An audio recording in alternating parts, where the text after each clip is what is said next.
अच्छा, question number 1 exercise 6.4 related to the probability. अच्छा, आपको पता है कि probability mathematically that is the number of element in event set divide by number of element in sample space. ये mathematical form है probability. यानी अगर आप एक इवेंट की आप प्रोबेबिलिटी फाइंड करें, अब आपके पास क्वेश्चन नंबर 1 है कि अगर आपके पास डाई है, उसका सैंपल स्पेस आपके पास है 1 2 3 4 5 6, ये इसके सैंपल स्पेस है अगर आपके पास एक डाई है। अब क्वेश्चन ये कि find the probability of rolling a 5, rolling a number less than 1, rolling a multiple of 3, या इसके बाद जो नेक्स्ट पार्ट है I think so that is rolling a number greater than और इक्वल टू 4, उसकी आप प्रोबेबिलिटी फाइंड करो।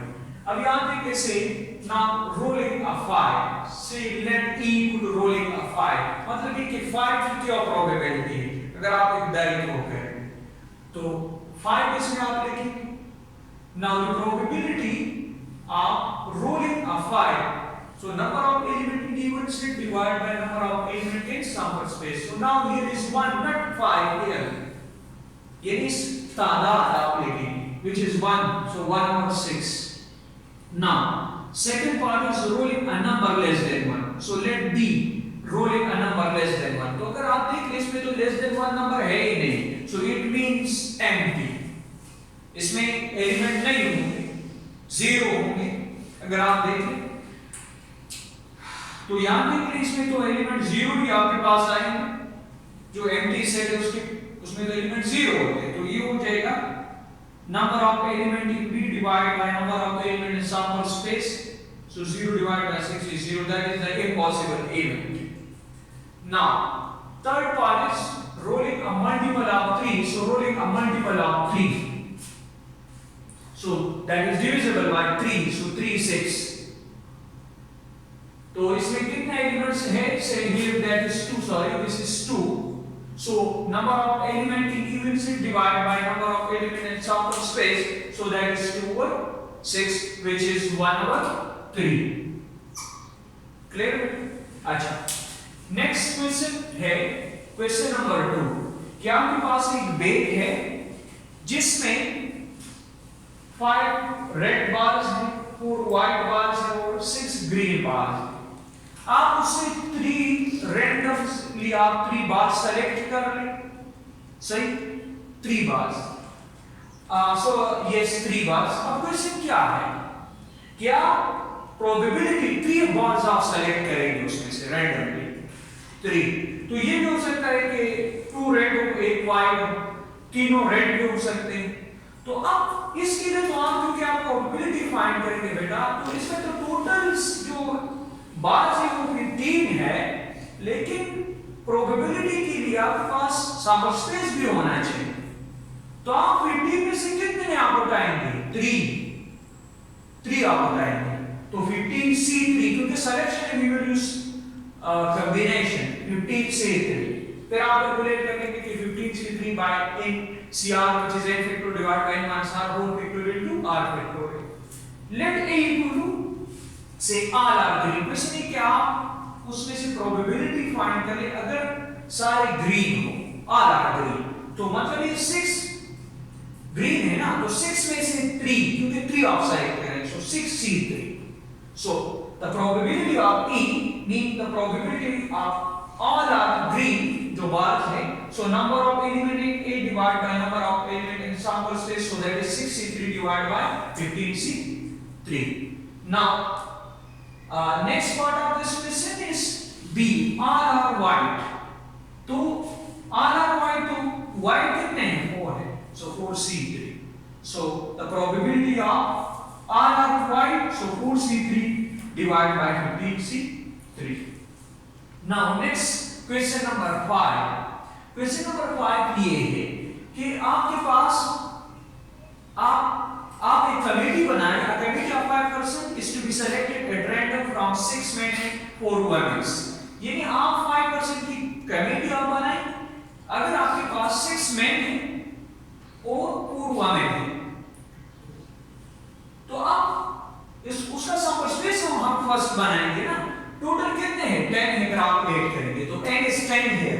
सो 10C5 क्योंकि 5% की कमी आप बनाएंगे, so that is 10C5.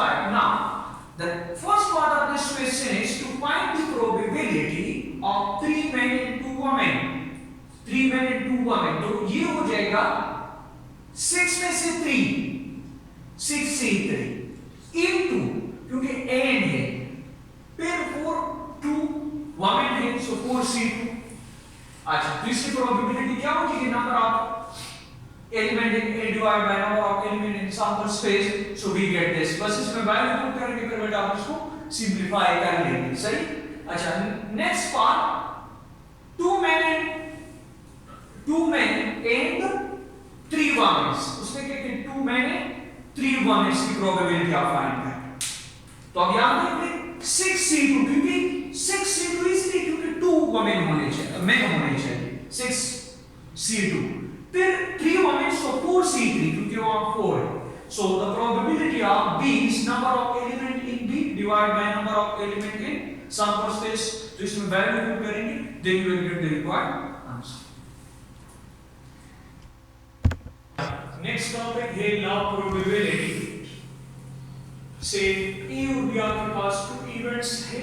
So the law probability is probability of A union B is equal to probability of A plus probability of B minus probability of intersection B. अगर आप इसका proof देखना चाहते हैं तो बुक में आप Venn diagram से आप 2-3-4 स्टेप में आप देख सकते हैं, इजी आप कर सकते हैं, ठीक है?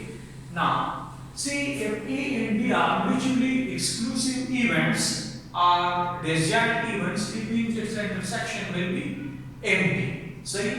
Now, अगर ये म्यूचुअली एक्सक्लूसिव इवेंट्स है तो प्रोबेबिलिटी अगर आप इसका फाइंड करेंगे दैट विल बी 0. तो यहां जो आपके पास लॉ प्रोबेबिलिटी यहां इसमें अगर आप वैल्यू पुट करेंगे तो ये तो एम्प्टी हो जाएगा और एम्प्टी की प्रोबेबिलिटी 0 है.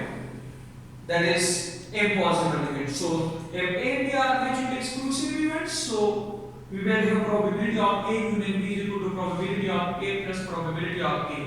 ये हम एक्सटेंड भी कर सकते हैं अगर आपके पास 3 इवेंट्स यानी A B C, so probability of A union B will be probability of A plus probability of B minus probability of intersection B C. तो आप लेंगे, सही? ये आप अप्लाई कर सकते हैं. अच्छा, नाउ एक्सरसाइज 6.5 आपको गिवन है कि प्रोबेबिलिटी ऑफ A is 2 और 5, B is 2 और 5, यूनियन की प्रोबेबिलिटी 1/2 या आप इंटरसेक्शन की प्रोबेबिलिटी फाइंड करेंगे A intersection B.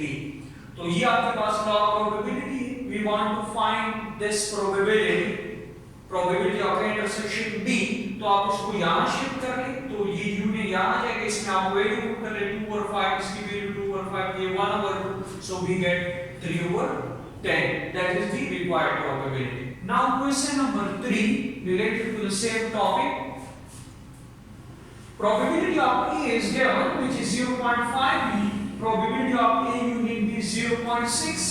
Find the probability of B. But the given condition is A and B are mutually disjoint. So since A and B are mutually exclusive events are disjoint, so therefore probability of A union B will be probability of A plus probability of B. So the probability of B ये इसको shift कर लेंगे, so we get probability of A minus probability of A union B which is 0.6 minus 0.5 is 0.1. That is the required probability. Now the next question, एक bag है जिसमें 1 से लेकर 30 तक टिकट्स है इन स्मॉल पीसेस, उस पर आप उसने नंबरिंग की हुई है 1 2 3 4 5 6 अप टू 30. क्वेश्चन ये है कि आप find the probability of odd integers are square of integer. I hate it means we will use union. Say odd integers 1 3 5 7 9 11 to 29. क्योंकि आपको पता है इसमें हम आप प्रोबेबिलिटी यूज करेंगे तो इसके लिए हम देखते हैं इसमें कितने एलिमेंट्स होंगे. दैट विल बी 51 से लेकर 29 तक 15 odd numbers आएंगे. Now the next is square of integers. तो square of integers, so 1 square is 1, 2 square is 4, 3 square is 9, 4 square is 16, 5 square is 25. 6 square आप नहीं लिख सकते. अगर आप लिखेंगे आप 30 से आगे जाएंगे, so that is why up to 5 square and square of integer 1 2 3 5 तक के स्क्वायर. अब इसमें कितने एलिमेंट्स है? 5. अब चूंकि इसमें इंटरसेक्शन की हमें फाइंड करना है तो probability of A unit B यानी आर स्क्वायर ऑफ इंटीजर्स, तो इंटरसेक्शन इसका आप निकालेंगे, इसका ए इंटरसेक्शन भी, तो इसमें कॉमन ये है, तो इसमें कितने एलिमेंट्स हैं 3, so the probability of A is what, even में कितने एलिमेंट्स हैं 15, एक में एलिमेंट्स 15 डिवाइड बाय 30 अपॉन में आप हमेशा लिखेंगे सैंपल स्पेस में जितने सैंपल पॉइंट्स हैं, सो 1/2 आएगा, बी की प्रोबेबिलिटी 5 और 30 और दैट इज 1/6 और इंटरसेक्शन की प्रोबेबिलिटी 3/10 दैट इज 3 और 30 दैट इज 1/10। अब इसमें आपको वैल्यू पुट करना है, probability of R square of integers, so probability of A union B R है, that is why we will use union, so probability of A plus probability of B minus probability of intersection B, इसमें हम value put कर ले, we get the required probability that is 17 और 30। अच्छा, complementary events, ये आप लोगों ने 9th क्लास में सेट्स में पढ़ा होगा, E intersection E complement that is will be empty, और अगर आप इसका यूनियन लेंगे, ये दो इस तरह का सेट्स आप ले लेंगे जिसका इंटरसेक्शन empty हो, यानी E intersection E complement that is empty, अगर आप यूनियन लेंगे you will get the whole sample space, जिस तरह मैंने आपको एक एग्जांपल दिया था एक काइंड का, एक में हेड था, एक में टेल था, एक को आपने ए कहा था, एक को आपने बी कहा था, तो यूनियन से आपको क्या मिला था, सैंपल स्पेस मिला था, तो इंटरसेक्शन एम्प्टी। अब इसको आप लॉ प्रोबेबिलिटी अप्लाई करेंगे इस, so probability of E union E complement equal to probability of sample space, we know that this probability is 1, that is a sure event, so we get the probability of E is equal to 1 minus probability of E complement R, probability of E complement is equal to 1 minus probability of E, तो ये हम यहाँ use करेंगे। अब यहाँ देखिए question number 2, इस topic से related question number 2 in last exercise, probability of A is 1/2, B complement is 5 or 8, union probability is 3 or 4, the question is to find the probability of A intersection B, we have to find this। अब यहाँ देखिए law probability आप इसमें use करेंगे, ये आपके पास law probability of A union B, तो जिस तरह पहले क्वेश्चन में हमने यहाँ क्या यूज किया है, ये probability of A intersection B is equal to probability of A plus probability of B minus probability of ये इंटरसेक्शन फाइंड करेंगे, तो ये यूनियन है, सही। अब यहां देख ले, अब ये probability of B complement is 5 और 8, तो बी की क्या होगी 1 minus probability of B complement, यानी हम ये यूज करेंगे, क्लियर। तो बी की प्रोबेबिलिटी ऑफ बी इज 3 और 8, तो ये लॉ प्रोबेबिलिटी है, आपने इसमें वैल्यू पुट की आप कर लेंगे, सो दैट इज 5 और 8, ए की प्रोबेबिलिटी 1/2, बी की 3 और 8, यूनियन की प्रोबेबिलिटी 3 और 4, सो वी गेट 5 और 8। अच्छा, इसका सेकंड पार्ट ये है कि आप फाइंड करें probability of A complement intersection B complement, तो ये आपको पता है, ये 9th क्लास में है डिमॉर्गन लॉ के मुताबिक, इसको आप इस तरह लिख सकते हैं, A complement intersection B complement is A union B whole complement.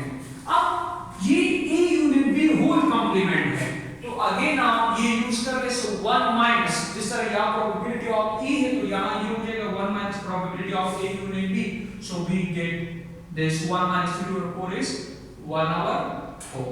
अच्छा, नेक्स्ट क्वेश्चन नंबर 8 ये है कि अगर आपके पास 2 डाई है, आप उसको थ्रो कर ले सिमल्टेनियसली, तो फिर आप डाइस इज थ्रोन, 2 डाइस, तो अब उसमें आप थ्रो करेंगे तो 1 आएगा, 1 2 1 3 1 4 1 5 1। If a pair of dice is thrown, find the probability that the sum of digits is 9 and 7 9 11, sum is 9 and 7 are 11। अच्छा, सही। अब क्वेश्चन ये है कि अगर आप पेयर ऑफ डाइस आप थ्रो कर ले, 2 है तो 1 1 1 2 1 3 1 4 1 5 1 6 2 1 2 2 2 3 ये 6 6 तक आप इस तरह जाएंगे। तो इसमें अगर आप देख ले टोटल नंबर ऑफ एलिमेंट्स इसमें कितने होंगे, 36 होंगे, क्योंकि 6 स्क्वायर होगा, क्योंकि 2 डाई है आपके पास। अच्छा, क्वेश्चन आपसे क्या है कि आप क्या फाइंड कर ले कि सम ऑफ डिजिट्स, यानी इसका सम इस तरह के इसमें से जो ऑर्डर फिर आपको कहेंगे जिसका सम 7 हो या 11, लेकिन that the sum of digits is neither 7 or 11, ना 7 हो ना 11, आप उसकी प्रोबेबिलिटी फाइंड करें। तो मैं यहाँ आसानी के लिए इस शॉर्ट मेथड है, मैं नहीं तो उससे सम इज 7 और 11, क्योंकि उसमें कहा कि इज नाइदर 7 और 11, तो हम कंप्लीमेंट्री से हम कर सकते हैं। या तो हमने यूज किया कि probability of E complement is 1 minus probability of E, तो इसे हम कर सकते हैं। अच्छा, तो अब यहाँ देखिए लेट ई सम इज 7 और 11, तो 3 + 4 7 7 7 7 7 और 11, जिसका सम क्या हो इस ऑर्डर पेयर में से या 7 हो या 11, तो ये आपके पास है जिसका सम 7 है या 11 से पॉसिबल है 6 5 5 6। अब इसमें कितने एलिमेंट्स हैं, 1, तो सी यहां पर आप देख लें कि that is the probability of A क्या होगी, सी अगर आप इसकी प्रोबेबिलिटी फाइंड करेंगे, so that is probability of A is equal to number of element in A divided by number of element in sample space, so 8 over 36 which is 2 over 9। अब क्योंकि आपका टारगेट क्या है, the sum of digits is neither 7 nor 11, so say sum is neither 7 nor 11, so मतलब ये complement ये नहीं है, तो इस मतलब ये कि 100 में से आप 2 निकाल देंगे तो आपके पास इसकी प्रोबेबिलिटी आ जाएगी which is neither 7 nor 11, ये तो आपने E की फाइंड की हुई है। So probability of A complement will be 1 minus probability of A. E complement here is sum is neither 7 or 11. So we get 7 over 9. तो ये क्वेश्चन इंपॉर्टेंट है। अच्छा, नेक्स्ट लास्ट क्वेश्चन है आपके पास क्वेश्चन नंबर 9 स्मार्ट सिलेबस का। अब इसके proof में क्वेश्चन नंबर 9 के प्रूफ में हम ये यूज करेंगे इंडिपेंडेंट इवेंट्स। अगर दो इवेंट्स एक दूसरे यानी इंडिपेंडेंट है, if it are independent then by a result the probability of intersection B will be probability of A into probability of B, हम ये यूज करेंगे। अब यहाँ देखिए probability of E is which is question ये है question number 9 कि अजमल और बुशरा दोनों एक टेस्ट में अपेयर हुए या इंटरव्यू के, अजमल की प्रोबेबिलिटी 1/7 है, बुशरा की प्रोबेबिलिटी 1/5 है। क्वेश्चन क्या है, आपसे मुख्तलिफ क्वेश्चन उसने पूछे हैं कि अगर क्या दोनों सेलेक्ट हो जाए, तो यानी जो पोस्ट है वो 2 है, अगर दोनों सेलेक्ट हो जाए तो एक पर बुशरा हो जाएगा और एक पर अजमल हो जाएगा। अब इसके प्रूफ में चूंकि हम ये यूज करेंगे कॉम्प्लीमेंट आइडिया, तो मैं E complement is 1 minus probability of A, this is 6 over 7, B की प्रोबेबिलिटी B कॉम्प्लीमेंट की 4 over 5, क्योंकि हम इस क्वेश्चन के प्रूफ में हम यूज करेंगे। अब क्वेश्चन ये कि आप दो अजमल और बुशरा इंटरव्यू के लिए अपेयर हो गए, 2 पोस्ट है, वैकेंसीज 2 है। अब क्वेश्चन ये कि अगर दोनों सेलेक्ट हो जाए तो उसकी प्रोबेबिलिटी क्या होगी, बोथ आर सेलेक्टेड, तो मतलब ये होगी कि बोथ तो इंटरसेक्शन आप यूज करेंगे, यानी प्रोबेबिलिटी ऑफ इंटरसेक्शन एक दूसरे पर इंडिपेंडेंट है ना, दोनों सेलेक्ट हो जाएंगे, एक दूसरे पर डिपेंडेंट तो नहीं।